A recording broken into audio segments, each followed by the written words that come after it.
Hey guys, it's Liv here, and in today's video, I want to go over the last set of videos that I had prepared for what Pokemon I think will be best in Terastal, being what Pokemon I think that Trick Room will make the best in Terastal. If you guys enjoy this type of content and you want to see more videos just leading up to Scarlet and Violet about what the games will be like, leave a like on the video and subscribe. I'm sure the data mines are going to come out any day now, so make sure you're ready for that, and make sure as well, especially, that you're in that under 2K club. We are very, very close. With that said as well, make sure to comment your thoughts down below and click the links down below in the description to the Twitter and Discord if you want to stay up to date on future content. But with that said, let's get into what Pokemon I think will be the best for Trick Room this gen. Now, I do want to preface that while I do think that some of these will have an OU niche, or that Trick Room might even end up having a place in OU this gen because of a couple Pokemon such as Ursulina and Amoris, I don't necessarily think that Trick Room is a playstyle that is optimized for singles. Trick Room is best done in doubles, similar to Tailwind teams, where occasionally you'll see it, but they're almost non-existent in singles, whereas they're very commonplace in doubles. So because of the fact that it's probably going to be a very niche thing at best in singles anyway, I'm going to go over this strictly from a doubles angle, but just note you could probably tailor a lot of these sets to singles and get some good success. Also, I kept the EV spreads pretty simple on all these Pokemon. A lot of Trick Room typically would invest bulk for specific hits that the core of 6 is really weak to make sure that they don't lose to them on as much. And without as hyper developed of a metagame yet, hell, we don't even know what buffs Pokemon got, I didn't really think that it would be best to go over things such as very optimized EV spreads meant to be for certain things, because Trick Room it's just meant to do a lot of damage or just take a lot of hits. So with that in mind, I'd like to think that these sets are at least decent enough to where they're a good working off point. The most important thing is moves, the general purpose the Pokemon has, and in general, what Terra type you should be using on these Pokemon. I think those are the things that will be most important when looking at these sets, and what Pokemon I think will do really good. And whether or not their sets are optimized, I still think that these particular Pokemon will have a place in this metagame. So with that said, let's start off with one of our first Pokemon. We're going to start off with the Trick Room setters, this one being Mimikyu. So Mimikyu I think will keep a similar role actually to this gen. I think a lot of these Pokemon will, but they'll just try and do it better. Mimikyu is one of these Trick Room setters where I don't actually think it will run Terastal, but if it did, it's probably going to go with Terastal Ghost, most likely because of the fact that it's probably going to end up going with the more support moveset. Willow is a pretty decent option this generation on it for stuff like Zacian, and I don't really see that stopping with a meta that's infested with Pokemon like Landorus, Therian, and Garchomp so far. And also just a lot of the other physical attackers that seem to be around. However, I will say this could be a really bad option of Mimikyu potentially this gen, because of the fact that we'll have a couple of really good Guts Pokemon, even just with Ursulina alone, but also Harayama will be back in the game, and that's going to be a pretty decent Guts option for Trick Room as well. So maybe Mimikyu ditches Willow, but I still think it's such a good option for Lando Chomp that it will probably keep it. However, I could totally see one of Willow or even Taunt getting ditched for Play Rough, which is why I also threw on Terastal Fairy. Personally, I think that the Spidef set will probably be the best one. I don't know why Mimikyu in particular runs Spidef. I think it's just because its higher defense stat happens to be special defense. But I will say, though, that I do remember, at the very least, if nothing else, that Mimikyu typically ends up not really being an offensive threat. It's not a Pokemon you typically see running offense sets in VGC because of the fact that its offense isn't really much to begin with, and while the Terastal will definitely help in that regard, it's not going to really make a huge world of difference in my personal opinion, and I think truthfully these support sets and allowing another Pokemon to take up that offensive mantle would be better, which is why I don't really think that Mimikyu will Terastal at all, but if it would, these are the types I think it would do. Next up though, we do have a Pokemon I think could actually, weirdly enough, take advantage of Terastal, and a non-stab one really well too, this one being Bronzong. So Bronzong I think will definitely optimize an Ally Switch set with Ally Switch, Trick Room, Iron Defense, and Body Press. You could totally ditch Ally Switch though for Protect. I think the other 3 moves are going to be pretty mandatory. You could also just make something else your Trick Room setter, however I think it's kind of a throw because Bronzong's a pretty damn good one. With this sort of EV spread, your goal would basically be to try and make sure you're taking hits as well from Pokemon such as Ursulina as possible. And with Terastal Fighting, it's actually meant specifically for that Ursulina matchup, because besides Torkel, which would utterly decimate this in any way, shape, or form, Ursulina is probably one of the worst trigger matchups that Bronzong would actually have. Typically, the typing alone would be good enough to just sit in front of a lot of different Pokemon, and if nothing else, Ally Switch between them, whether it's Pokemon such as Mudsdale that's clicking High Horsepower or Earthquake, or if it's Pokemon like Hatterene that's probably just going to click Psychic moves or Fairy moves the whole game, with the occasional maybe Fire move that you're dodging into another Pokemon that would resist.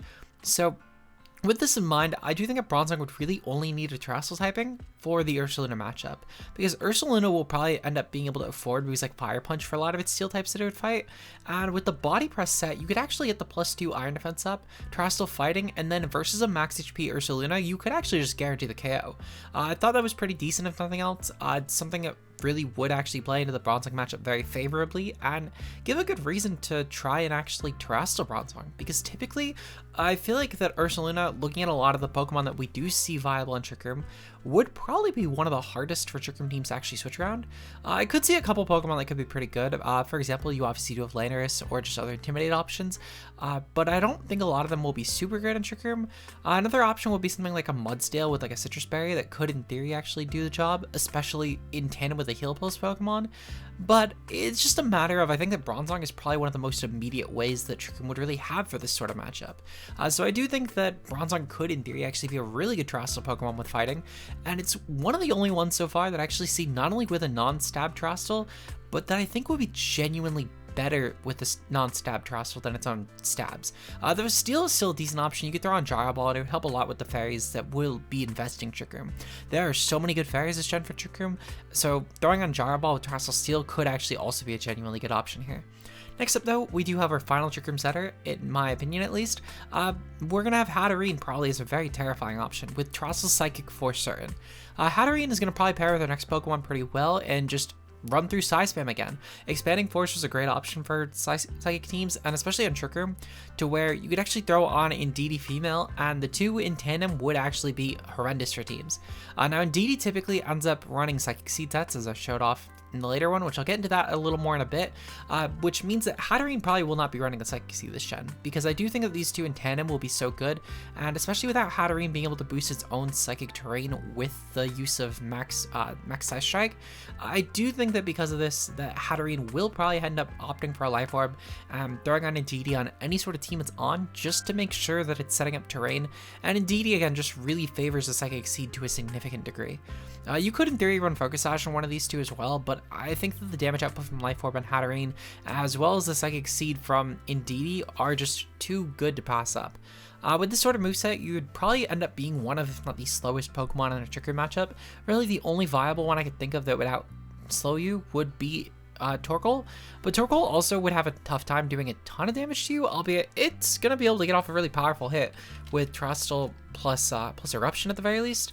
However, at the same time though, Hatterene's a fairly offensive Pokemon, and oops, I switched sides on accident, clicking my arrow key, but Hatterene's a fairly bulky Pokemon to say the least, and I think especially with doubles, despite the fact that of course Torkel would have, actually, holy shit, okay, I take it back, Torkel actually would do a ton of damage to Hatterene.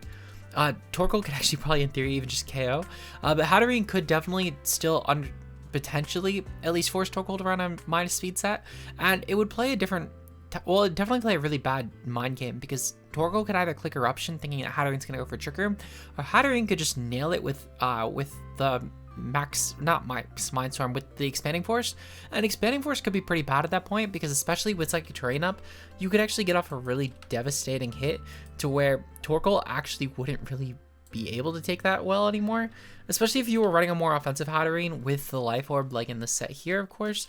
That would be able to actually just Oko common Torkel even before Terastal. So I do think that while Torkel will probably be mandatory to Terastal in this 1v1, Hatterene wouldn't necessarily, but I do think that Terastal Psychic would still be really good, of course. Again, being able to just massacre, even resist at this point with Expanding Force would be a great option. So I do think that Hatterene would be a really devastating Psychic Terrain option for Trick Room. Next up, we do have Indeedy, though. Indeedy will probably play more support. I could, in theory, see it clicking Terastal Psychic, but I do think that ultimately these sort of archetypes will just allow Hatterene to be this Terastalmon, and I think unless if someone's really predicting that their Hatterene's going to get dual targeted, which might just end up being a meta nuance sort of thing where people end up playing so much Hatterene and Indeedy matchups that they start targeting Hatterene on the Terastal turn, to where then Indeedy opts for it instead. Unless it gets to a situation like that though, where I think the opponent's really just trying to 5-head their way out of a bad situation with Hatterene, they're probably not going to end up actually using Terastal on Indeedy ever. but if they were, it would probably be Terastal Psychic, you know, trying to boost Expanding Force even further. Though typically, again, this will probably be a Pokemon that's meant to just take the hit for Hatterene, going for stuff like Follow Me and Helping Hand to try and just help with damage output or just damage redirection as well as possible. So I do think an Indeedy will still be a very good option, and it could in theory actually be a pretty decent Terastalmon. I just think that Hatterene will be better. Next up though, we do have Torkel, as I said. Torkel will be interesting. It's one of the best Trick Room Pokemon already, and I do think that Terastal will help this a lot. I know that on this Sun Team video I did opt for Earth Power over that Solar Beam slot, but I think in hindsight I probably should have put Solar Beam. One of the only bad matchups that Torkel's going to have this gen would be, well, there's a couple. One would be any sort of Dragon type. Dragon types will be really bad for it, but that's why you pair it with Ice Spam, and Hatterene will be amazing for those Dragon matchups, as well as stuff like Bronzong would also be another good option. Or B, Gastrodon. Gastrodon's really the only other bad matchup here, and Trick Room isn't exactly meant outside of Psychic Spam, weirdly enough, to handle the Gastrodon matchups. But with Solar Beam, you could actually be a pretty strong offensive response. You could, in theory, I guess, run Terastal Grass for that as well, but I do think that just going Terastal Fire and just going apeshit with your eruptions would be the best case scenario. Torkel's just meant to click this move as often as possible, and very few teams actually have good switch-ins for it. So I do think a Torkel will be a monster. It's the slowest viable Pokemon we have right now, and I'm really curious to actually see what the meta will adopt for this. My guess is probably Goodra will end up being the check, weirdly enough, with like AV. I think it's going to be the meta response to this. If not, maybe AV Azu could be a pretty decent one, especially just spit F Azus with Sap Sipper could also be a good route, because that would wall out just all of Torkel. So I think there's a few different options that the meta might take to adopt this Pokemon, but it's going to be something I think that teams will realize very quickly that they do need a switch in for this, because otherwise it's Pokemon. The only other things I could think of are maybe like Spidef Ments, which is a waste of Salamence, or like, I don't know. The options get really dicey. Maybe Flashfire Arcanine unironically, but again, it still doesn't really like Earth Power anyway, and it's a waste of Arcanine. Regardless though, Torkel will be truly, I think, the Trick Room option that teams really need to dedicate a counter to, because this will be like a very top tier Pokemon anytime that Trick Room is viable, and I don't think a Trick Room will stop being viable all gen. We do have up next Ursulina. Now Ursulina is interesting. I can't decide if I think that Terastal Ground or Terastal Normal will be more common. I'm leaning more towards Terastal Ground, and I think in theory you could even ditch Terastal, you could ditch Fire Punch or Protect for Terra Blast at this point and try and take advantage of that. However, I think any Terastal Normal set would end up just breaking through everything with Facade. If we look at a lot of the common Pokemon that are around, Bronzong would obviously be an amazing resist to this, but what past Bronzong? We get a Pokemon such as Colossal, which is a decent switch into normal, but it's terrible for ground. Bronzong, I've already mentioned, could actually 1v1 this, and I think especially with that Terastal Fighting Mon game, it would be a menace against Ursulina. But the next best Pokemon for this would be stuff like, for example, Bisharp.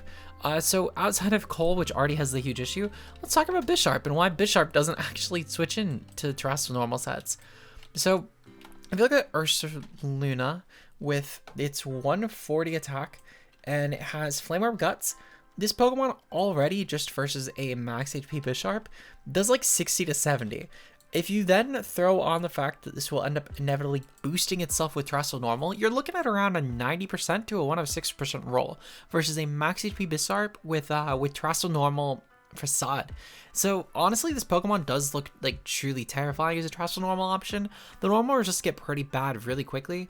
To be fair, there are some decent ones, as I said, like Bronzong's a great one, Magnezon's a great one, Cole's a great one, but ultimately though, I do think that there's so few that will actually be really strong options here that I can't really see a world where Terastal Normal isn't viable, but I do think the ground will be slightly better, truthfully, just because of the fact that the grasses are even worse. There are some good ones, to be fair. Serena's an amazing one, and I do think that Serena will probably be the best grass type as far as ground switch-ins go. Mugus will definitively be the best grass in this format. I can't see that actually changing. But for ones that actually resist, it's like Serena, Breloom, Lilligant, there's not a lot. And even still, none of those Pokemon like taking Facade anyway. This is going to be another really big monster for Trick Room teams, actually. The bulk is insane, and this is an obnoxious Pokemon to kill. I think that there's actually a lot of cases, though, where I think Ursulina might not want a Terastal and save the role for something like Hatterene or Torkel. Truthfully, I think it mostly just comes from the fact that I think Ursulina really appreciates having its dual stab, but at the same time though, well, not just the dual stab, but I think it also appreciates the typing, because this typing in general is just such a good typing. You know, you get multiple immunities between Ghost as well as Electric, two really strong immunities to have, on top of the fact as well that it's just a lot more. I mean, at the same time, though, Ursulina mostly cares about its offensive typing, so I could actually see this being a good Terastal mon. I just think that Hatterene and Torkel will be better, truthfully, because of how fast Ursulina is for Trick Room. 50 is a little bit fast, and we're actually going to see in a moment how many other base 50 mons are going to be coming up. I think I have like 3 others on here. So Ursulina might not adopt Terastal just solely for the fact that there's a slower option that will probably try and KO it that way. But next up, though, we do have Mudsdale. Now, Mudsdale, I think, could actually be a decent option as well for Terastal teams, specifically if we look at this in a comparison to Ursulina. Mudsdale would obviously be a very slow option. With stamina, you would also end up boosting yourself. However, at the same time, though, you wouldn't really take on a Terastal normal hit from Ursulina, which kind of sucks. If it doesn't decide to Terastal, though, you could actually go for a Terastal of your own, and you actually have a lot of options, to be fair. I know I just listed ground, but in theory, you could actually make Terastal fighting work, or even if not Terastal fighting, you could make Terastal steel work, at least to try and play the mind game with Facade. I would ask why, though, because you just make yourself lose to Earthquake the next turn. But Terastal fighting could actually be a decent one, because you could actually take the single hit beforehand with Facade, and then go for just 2 body presses, and you would actually guarantee take out Ursulina. At the same time, though, I will say that I don't think you really need to actually go that route, and it's solely for the fact that two body presses would just take out Ursulina anyway, even if it was max HP. But you could actually get into some scenarios where Mudsdale could maybe try and benefit from this for other Pokemon. I don't know. I think that ground will probably be the best one, but this is a Pokemon I don't really see going for Terastal, truthfully, because it's just meant to be an actual defensive piece for Terastal teams or for Trick Room in general.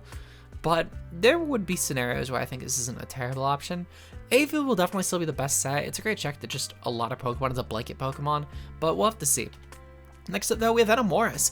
Enamoris, I think, will be a great Terastal mon as well. It's a little slower than Ursulina, but 46 is still kind of fast. Well, no, not 46. I think it's 36, actually. The point being is it's still definitely fast for a Trick Room team. Yeah, 46. At 46 speed, Terastal Fairy could be pretty decent, actually. It could be great for some counter matchups for stuff such as Hisuian and Arcalog, for example, which would otherwise hit it super effectively. It's now a neutral hit. And Enamoris' coverage is actually really incredible too. With stuff like Earth Power and Mystical Fire, you could pretty much neutrally hit everything for the most part with those 2 plus Draining Kiss. With the Key Barrier, actually, this is really important. I threw this on here specifically for Garchomp matchups. Specifically if it was going for a not Terastal Rock set, as well as the fact if it was running Life Orb Stone Edge. So with Life Orb Stone Edge here, you could actually make it so that then Enamoris would be able to 1v1 Garchomp, because you would get the +1 Fizz Def boost. You go for Draining Kiss on the defensive set.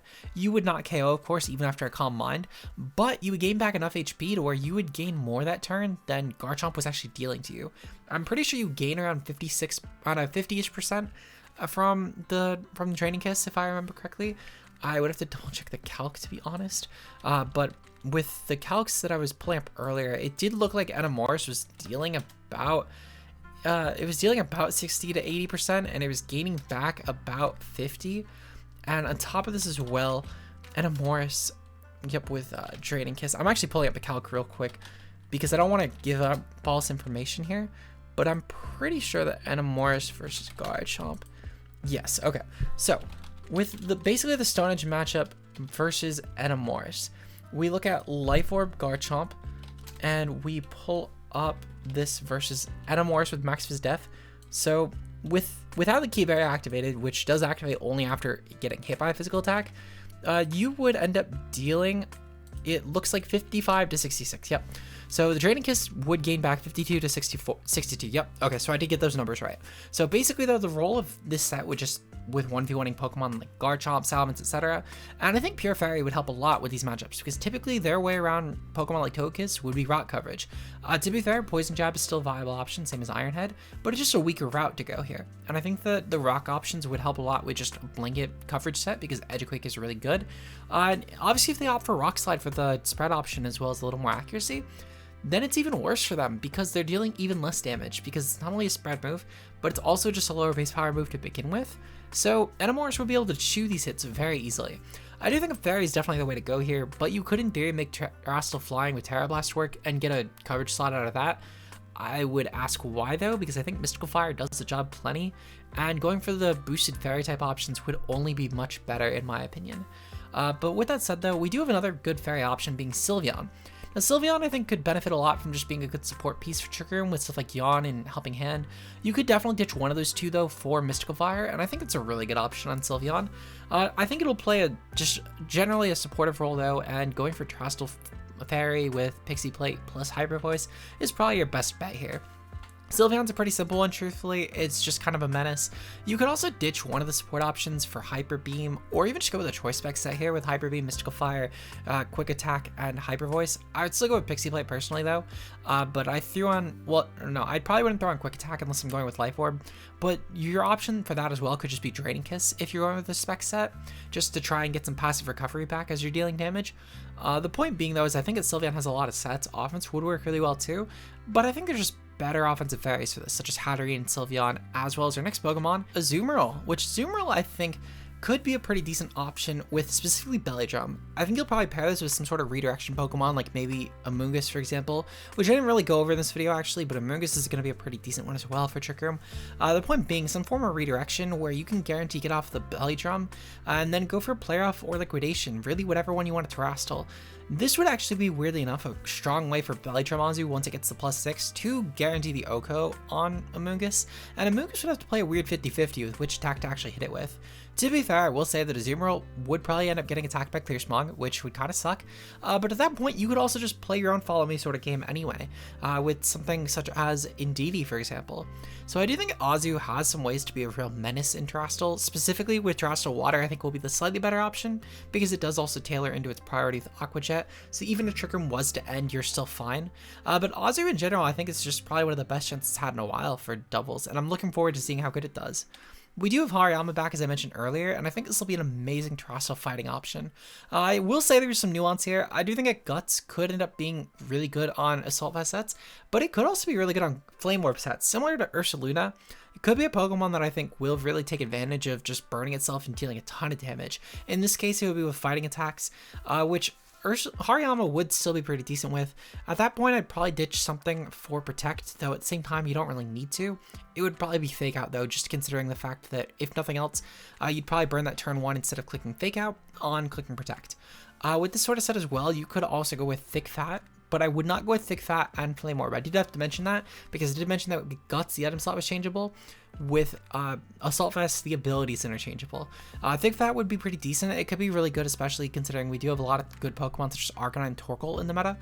But at the same time, though, I think that Guts with Assault Vest is probably the best middle ground. Guts with Flame Orb is the most terrifying offensively, and Thick Fat with Assault Vest, if you want a good defensive piece, is really decent here. Though I will say I'd probably throw a lot more investment into Spadef at that point if you're going with the Thick Fat set, because you could probably actually make this take on Torkel hits, even considering how damning Torkel is offensively. This could also actually end up becoming the really deadly option for Trick Room, just considering the fact, well, the really deadly option for Trick Room that could also actually end up taking on Torkel hits. If we do look at the Eruption option, for example, in doubles with Thick Fat, you actually do deal a ton of damage. Well, you chew Torkel hits very well, actually. You take around 41% max from Terastal boosted, Charcoal boosted, Eruption, Torkel, which is pretty insane to think about, considering the fact that this isn't even with the HP investment either. This is just max Spadef, and you could also, of course, just throw in the HP. You're now peaking at 35%. That's a guaranteed 3 KO right there. Harayama with the Assault Vest would also like Fake Out, which would be amazing for Torkel matchup. So I do think this could be a pretty decent bulky option for Trick Room, and I think it's going to be one of the better ones. Harayama's coverage could be really anything, to be honest. You could throw on stuff like Rock Slide over Ice Punch, which I think might be a pretty common option, considering the fact it would help with not only Torkel a little better because of the, well, no, it probably wouldn't help with Torkel because you don't underpace anyway. Well, Torkel wouldn't underpace you anyway. The point being though is there's some good options here. I will say that I know a lot of people are probably thinking, oh, Knockoff's a tutor move. On Harayama, it's actually not. It's a level up move for it. So this will actually be a pretty damn good option, especially for these psychic matchups for stuff like Indeedy and Hatterene. For those sort of cores, powers, whichever one becomes more offensive, Harayama could be pretty decent for that. Or even just for knocking off just random life orbs or choice items or whatever ends up being the meta. So I think Harayama will be a pretty decent option with Trick Room teams. It's going to be a great Pokemon in my opinion. And this will be one of the best metas Harayama's had in a while in my personal eyes. But finally though, we do have one more Pokemon being Hisui and Arcalog. Now I think Arcalog will actually be a pretty decent option on Trick Room. This has a great matchup against the Landos, which will be pretty common, as well as stuff like Garchomp and Salamence. Against the top tier Pokemon, with Trick Room up, actually the only bad matchup it has would be against Torkel, because of the fact that Torkel underpaces and nukes you with Earth Power. But otherwise though, Arcalog would kind of go in against a lot of these different Pokemon. For Arcanine, you Rock Slide, and you can go Terastal Rock and make that even more damning. With everything else, you just go for Ice, and it would be pretty fucking terrible for them. Even if we get into the second tier Pokemon, and by the way, when I'm mentioning top tiers, I'm mentioning off of the VGC tier list I did a couple weeks back. But if we're looking at even just the second range of Pokemon, stuff like Gyarados, Zapdos, etc., they don't like taking on the stabs from this Pokemon. So I do think this will actually be a pretty damn good option in Trick Room. Though I will say that unlike a lot of the other Pokemon, I think the second Trick Room goes up, Arcalog is like complete fodder. The rest could actually do really well outside of Trick Room. Arcalog will not. So I do think it'll be a bit more niche of an option, but it's one of those Pokemon that I think a lot of the top meta will really struggle against it when Trick Room's up. So we'll have to see what happens. That's my predictions for what Pokemon I think will be really good in Trick Room. As I mentioned sporadically throughout the video, there are some Pokemon I definitely did leave off, such as Amoonguss, for example, but let me know if I missed anything you guys think will be really good on Trick Room. And if you enjoy this content and you want to see more like it, leave a like on the video below and subscribe for more. With that said, shout out to our channel members, of course, being Josh, aka Ultra Player, Mia, and Zeke0. If you want to become a channel member today, links to that down below, as well as to our Twitter and Discord where you can stay up to date on future content. Until then, I will see you guys in the next video. Until then, peace out, guys.